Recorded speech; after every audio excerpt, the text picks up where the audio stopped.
지난주가 아니죠. 지난 목요일 저희는 같은 본문에 있는 과부와 불의한 재판장의 비유에 대해서 나눴었습니다. 그 말씀들을 통해서 짧게 나눠드리면은 우리가 기도를 할 때 얼마나 간절하게 기도를 해야 하는가, 또 우리가 기도를 하는 그 들으시는 분이 누구이신지를 알 때 우리들의 기도가 힘이 넘치게 된다는 내용이었습니다. 또한 그렇게 기도를 하는 우리들 가운데에 예수님의 그 질문, 내가 이 세상에서 믿음을 보겠느냐 하는 그 질문에 우리가 당당하게 주님, 제가 이 믿음을 지켰습니다 라고 대답할 수 있도록 우리가 그 마음에 결단을 내렸었습니다. 잊지 않으셨죠? 그 본문에 이어져서 오늘 계속해서 예수님은 비유로 가르치고 계십니다. 시작하기 앞서 여러분께 몇 가지 질문을 드리겠습니다. 우리가 구원받은 사람, 구원을 누리는 사람이라고 이야기를 할 때 그 삶에서 혹은 마음에서 가장 두드러지게 나타나는 현상이 무엇일까요? 무엇일까요? 존 찰스 라일이라는 이 복음주의 성공의 주교님께서는 진정한 회심의 확실한 증거는 그 삶이 겸손하여지는 것이다 라고 이야기하신 적이 있습니다. 이처럼 우리가 예수님을 믿고 구원을 받는다는 것에는 반드시 내가 죽을 수밖에 없는 죄인이었구나 라는 인식이 있어야 합니다. 그리고 참된 회개는요, 그렇기 때문에 우리를 더욱더 주님 앞에 겸손하게 만들고 그 구원의 은혜가 얼마나 큰 것인지를 알게 한다는 것입니다. 이처럼 이 그리스도인에게 겸손이라는 것은요, 그 시작이자 그 전반적인 신앙생활의 바탕이 되는 매우 중요한 것이라는 것입니다. 그리고 오늘 바로 이 겸손에 대해서 우리가 예수님의 가르침을 보고 있는 것이죠. 예수님은 참 이 상반된 인물에 대한 비유를 좋아하신 것 같아요.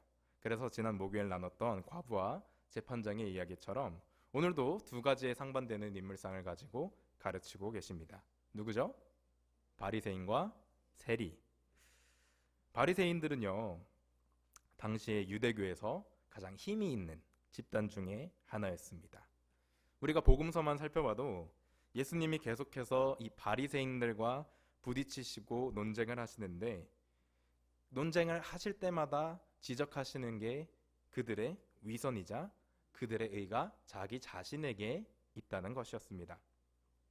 그런데요, 예수님과 다르게 일반 사람들에게 비춰지기로는요, 이 바리새인들이 되게 영적인 존재들, 정말 신앙생활 잘하는 사람들의 이미지였습니다.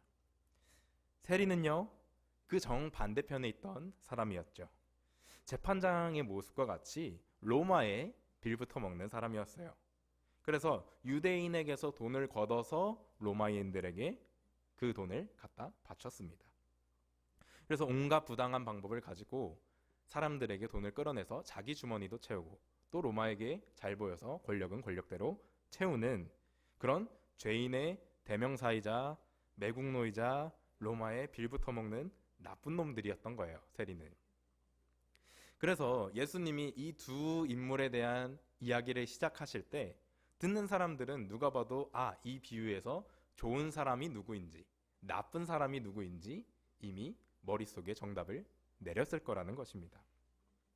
들어보지 않아도, 우리 안 봐도 비디오라는 이야기가 있잖아요. 그것처럼 이거는 들어보지 않아도 바리새인이 잘난 이야기고 세리가 잘못했다는 이야기겠구나 라는 인식을 하고 있었을 거란 말이죠. 그런데요, 그 엔딩에 가서 보면은 예수님은 그 사람들의 의도대로 설교하고 계시지 않습니다. 예수님은 그럼 어떻게 말씀을 하고 계신가 우리 한번 살펴보겠습니다. 9절 다시 한번 살펴보겠습니다. 또 자기를 이롭다고 믿고 다른 사람을 멸시하는 자들에게 이 비유로 말씀하시되, 예수님은요, 이 바리새인이라는 이야기를 꺼내시기 이전에 스스로를 의롭게 믿는 자들이라고 이미 바리새인들을 칭하고 계십니다. 그들의 정곡을 찌르시면서 그들을 향해 돌직구를 날리고 계신 것이죠. 예수님 당시 유대인들은요, 하루에 3번씩 정해진 시간에 기도를 했습니다. 이 기도의 시간이 되면은 유대인들은 기도를 하기 위해 성전에 올라갔고요. 그리고 이 성전의 구조상 이제 이방인의 뜰을 지나서 메인 성전으로 들어가게 되는데, 유대인들은요, 가장 안쪽에서 제일 신성시 여겨지는 곳에서 기도드리고 예배를 드렸습니다. 그리고 이 본문에 나타난 바리새인은요, 이 한 번쯤 빼먹을 수 있잖아요. 하루 3번이면 사실 쉽게 얘기해서 하루에 예배가 3번인 거예요, 우리식으로 따지면은. 근데 그걸 한 번도 안 빼먹고 열심히 갔다는 거는 마치 요즘 시대에 휴가 기간에도 주일 예배, 목요 예배, 새벽 기도, 교회 행사 다 참석하고 날씨가 아무리 나빠도 안개가 끼건 비가 오건 눈이 오건 예배 자리를 지키러 오는 사람의 모습이 이 바리새인의 모습이었을 거예요. 그렇기 때문에 아마 스스로를 자랑스럽게 여겼겠죠.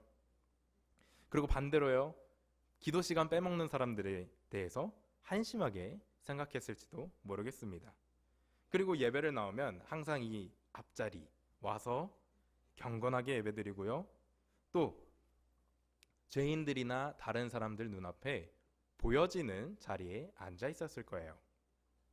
그렇다 보니까 이런 교만한 마음을 가지고 주변을 쫙 둘러보니까 자기보다 못해 보이는 사람들이 눈에 밟혔을 거란 말이에요. 그런 그들을 바라보면서 어떤 마음이 들었겠습니까? 저 예배도 안 나오는 사람들 하면서 비웃음이 나오지는 않았을까요? 그와 동시에 그 사람들을 깎아내림으로써 지금 나는 잘하고 있잖아요, 이런 우월감이 생겼을 것이라는 말입니다. 그래서 이 걸어 들어오면서부터 이런 우월감에 젖어 있는 바리새인이 이제 본격적으로 자세를 잡고 기도를 하기 시작해요. 이제 하늘을 뻗고 고개를 드는 게 하나님을 향하여 내가 기도한다, 이런 의미를 가지고 있는데, 이런 자세를 취하고 자신감 넘치게 기도를 하죠. 하나님이여, 나는 다른 사람들 곧 토색, 불의, 간음하는 자들과 같지 아니하고 이 세리와도 같지 아니함을 감사하나이다. 나는 일에 2번씩 금식하고 또 소득의 11조를 드리나이다. 정말 감사할 이유가 많지 않으신 분인 것 같아요. 내가 주변에 저 못난 사람들보다 잘난 게 감사합니다. 이게 정말 맞는 기도일까요? 우리가 이걸 기도라고 부를 수 있을까요? 아마 이거는 기도인 척하는 옆 사람을 향한 나의 자랑이지 않았을까? 뭔가 그렇게 보이는 것 같습니다. 이에 반해서요, 세리는 어땠나요? 세리는 멀찍이 서 있었다고 그랬어요. 이게 견해들에 따라서 아마 이방인의 뜰에서 예배를 드렸을 것이다, 아니면은 같은 공간 안에서 조금 뒤에 물러나서 기도했을 것이다, 얘기들이 있는데요. 중요한 것은요,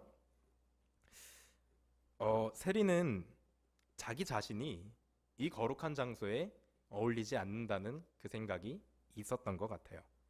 자신이 지은 죄들, 사람들 돈을 뺏었던 것들, 이런 죄들이 양심의 가책으로 다가오는 것이죠.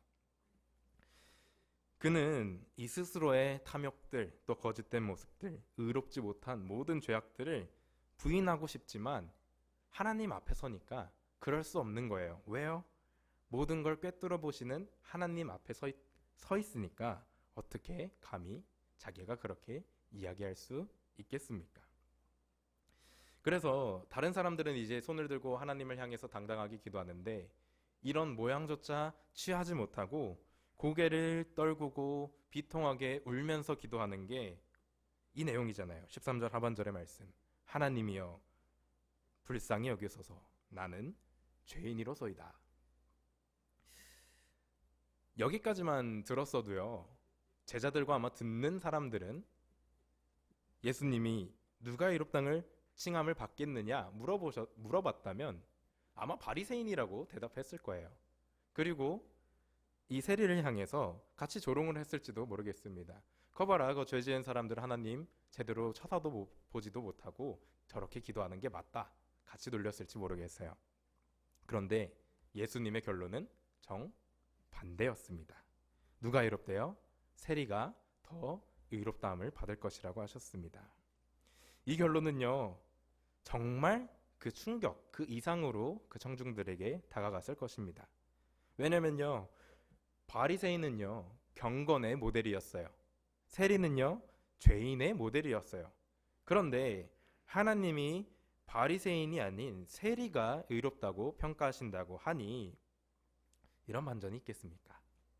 이건 마치 교회 모든 모임에 출석하고 헌금 생활도 열심히 하시고 도덕적으로도 올바른 삶을 사는 사람보다 생전 처음 어쩌다가 교회 나와서 회개기도 올려드린 사람이 훨씬 의롭다고 하신 것과 비슷한 맥락일 거예요. 그렇다면 그 이유가 무엇일까요? 예수님은 왜 이 세리가 더 의롭다고 이야기하고 계신 걸까요? 금식이나 11조가 문제입니까? 아닙니다. 도덕적으로 올바른 삶을 사는 것이 문제가 되나요? 이것도 아닙니다. 우리는 믿는 사람들로서 야고보의 기자가 항상 얘기하잖아요. 믿는 사람들이라면 마땅한 열매가 나타나야 하는 거죠. 그럼 뭐가 문제입니까? 세리가 기도하고 있는 이 마음, 그 마음 가운데 가득한 교만입니다. 예수님이 이렇게 말씀하시잖아요. 무릇 자기를 높이는 자는 낮아지고 자기를 낮추는 자는 높아지리라. 예수님이 우리에게 주시는 교훈은 분명합니다. 우리가 하나님 앞에 기도할 때 필요한 것은 겸손이라는 거예요. 그렇다면 우리가 이 겸손하기 위해서는 어떻게 해야 할까요? 우리가 그냥 남에게 다가갈 때 저는 조금 나는 좀 부족한 사람인 티를 내는 것처럼 하는 게 겸손일까요? 겸손은요, 먼저는 우리가 하나님 앞에 있다는 사실을 알 때 가능하다는 것입니다. 바리새인은요, 다른 사람들을 둘러보면서 자신을 비교했습니다. 그리고 그들보다 나음에 만족하고 있었죠. 바리새인은 하나님이 아닌 사람 앞에 서서 기도를 하고 있더라는 것입니다. 그러나 세리는요, 자기 자신이 지금 누구 앞에 서 있는가를 분명하게 알고 있었습니다. 세리는 하나님 앞에 내가 어떤 존재인가를 지금 기도하면서 알고 있었던 거예요.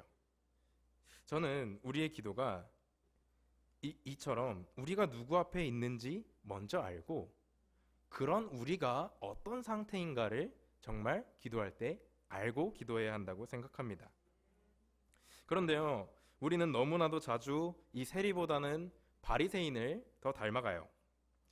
그래서 자기 자신보다 조금 못한 사람 비교하고 뭔가 이게 부지불식간에도 우월해집니다. 내가 저 사람보단 조금 낫지 않겠나, 이런 생각을 할지 모르겠어요. 나는 바쁜 중에도 예배 한 번도 안 빠졌는데 저 사람들은 노력이 부족한 거야. 아니면은 저 자매님은, 저 형제님은 어떻게 교회를 할 때마다 핑계를 대고 저렇게 빠지시나, 나는 이렇게 늘 빠지지 않고 열심히 교회를 섬기고 있는데. 이런 태도가 위험하고 어리석은 것이죠. 이런 식의 비교는요, 먼저는 우리를 교만하게 만듭니다. 그런데요, 필연적으로 다른 사람을 판단하거나 정죄하기까지 이르게 한다는 것입니다. 우리가요, 다른 사람과 나를 비교해서 판단하는 것은요, 하나님의 자리를 탐하는 것입니다. 결국 심판하시는 이는 하나님이시라는 것을 우리가 기억해야 하는 것이죠. 우리가 하나님 앞에 있다는 것을 기억할 때, 또 그 하나님 앞에 지금 기도하고 있는 내가 누구인지를 바로 알 때 우리는 겸손해질 수밖에 없습니다. 누가 감히 하나님 앞에서 예수님 빼놓고 의롭다 이야기할 수 있겠습니까? 여러분들이 다른 사람보다 더 나은 것이 있습니까? 잘하는 것이 있습니까? 혹은 더 뛰어난 것이 있으십니까? 물론 우리가 기술적으로, 학업적으로 그런 면에서 뛰어난 것이 있을 수 있어요. 그런 거를 절대 저평가해라 이런 말이 아닙니다. 그런데 그것이 누구에게부터 와서 어떻게 사용해야 하는지를 우리가 알아야 한다는 것입니다. 하나님이 보실 때는, 미 목사님도 자주 표현하시는 표현이잖아요. 다 도토리 키재기 같은 거 아닐까. 마치 이런 것 같아요. 유치부 때 친구들이 이런 거 하잖아요. 식사기도 딱 끝나고 나면은 눈 딱 뜨고 나서 한 친구가 옆 친구 가리키면서 선생님 제 식사 기도할 때 눈 뜨고 있었어요. 자기도 눈 뜨고 있었던 건데 그건 모르고 마치 그런 것 같을 거란 말이죠. 그만큼 우리가 하나님 앞에 기도를 할 때 예수 그리스도의 은혜가 얼마나 우리에게 큰 은혜인가 그 앞에 겸손해져야 한다는 것입니다. 아무것도 아닌 것으로 쓸데없는 걸로 우리 마음에 교만이 생기려 한다면 이 모든 것을 허락하신 하나님을 기억하시기 바랍니다. 더 나아가서 이 겸손은요, 우리로 하나님의 인정과 긍휼을 받게 한다는 것입니다. 바리새인은요, 이 스스로에 대한 자부심 때문에 이걸 다 여기저기 드러내고 다녔습니다. 그래서 자기가 드러내니까 주변에서도 알아봤겠죠. 야, 저 사람 대단한 사람이다. 역시 보통이 아니구나. 저 힘든 예배 생활, 기도 생활 다 하는구나. 그 말을 듣고 우쭐했을지 몰라요. 그런데 주님은 고개를 돌리셨다는 것입니다. 세리는 정반대였죠. 모든 이가 조롱하고 눈을 돌릴 때 누가 이 세리를 바라보고 있었습니까? 하나님이 그 기도에 관심을 가지셨다는 것입니다. 성경은 많은 곳에서요, 교만에 대한 경고와 함께 겸손에 대한 이 하나님의 호의, 겸손할 것을 권하시는 하나님의 마음을 이야기하고 있습니다. 그 중에서도 야고보서 4장 6절을 살펴보면요, 제가 읽어드리겠습니다. 하나님이 교만한 자를 물리치시고 겸손한 자에게 은혜를 주신다 하였느니라. 정말 예수 그리스도의 구원의 은혜를 삶에서 누리길 소망하십니까? 그 하나님의 인정과 정말 주님께서 허락하신 축복이 내 삶에 있기를 원하십니까? 그렇다면 우리는 겸손해야 하는 것입니다. 마음을 낮추고 하나님의 능력 아래에 우리가 있다는 것을 언제나 상기시켜야 하는 것입니다. 하나님은 겸손한 자에게 은혜를 베푸십니다. 그리고 그 겸손의 가장 베스트인 표본으로 예수님을 보내주셨습니다. 예수님은요, 하나님이시잖아요. 그럼에도 불구하고 그 권세와 능력으로 세상을 이기고 승리하시지 않으셨습니다. 하늘의 가장 높은 곳에서 낮은 곳으로 내려오시는 이 겸손함의 극치를 찍으신 분이 예수님이시라는 것이죠. 그렇다면 그 예수님을 주로 부르는 우리들도 그 삶을 닮아가야 하는 것입니다. 하나님의 은혜를 믿고 세상을 이기는 하나님의 교회가 되려면, 예수님의 교회가 되려면 우리는 낮아지고 겸손해져야 하는 것입니다. 우리가 이롭기 때문에, 우리가 똑똑하기 때문에 하나님이 우리를 쓰시는 것이 아닙니다. 우리가 더 약해지고 낮아지고 겸손해질 때, 우리가 세리처럼 정말 정직하고 솔직한 마음으로 하나님 앞에 겸손하여질 때 하나님께서 우리를 사용하시는 줄 믿습니다.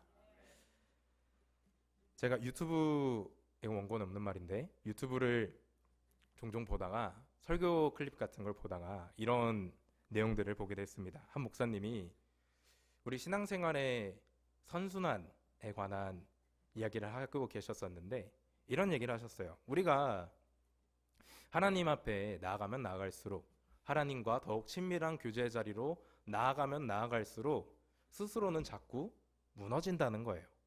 내가 하나님 앞에 이만큼 죄인이었구나. 전에 보이지 않았던 죄가 이만큼 보여요. 그럼 또 이만큼 무너져요. 그럼에도 불구하고 그리스도인의 삶 가운데의 이 무너짐이, 나의 자아가 깨짐이 중요한 이유가 무엇인가 하니, 내가 이만큼 깨지고 무너지고 낮아질수록 내 안에 함께 계시는 예수 그리스도께서 드러나신다는 것입니다. 그래서 세상이 그 긍휼의 은혜를 보게 된다는 것입니다. 그래서 이것이 나에게 고난일지 몰라도 돌아본다면 이것이 궁극적으로 나의 기쁨이자 하나님의 기쁨이 된다는 것이었습니다. 이런 겸손함이, 이런 영적 생활의, 신앙생활의 선순환이 저와 여러분들의 삶 가운데에 있기를 정말 주님의 이름으로 축원합니다. 세리의 기도를 기억합시다. 하나님이여 불쌍히 여기소서, 나는 죄인이로소이다. 우리가 참된 겸손함으로 주님 앞에 나아가 기도할 때 우리의 삶을 통해 주님께서 드러나는 역사가 있을 줄 믿습니다. 그런 저와 여러분들 되기를 주님의 이름으로 축원합니다. 아멘. 우리 시간 기도하겠습니다.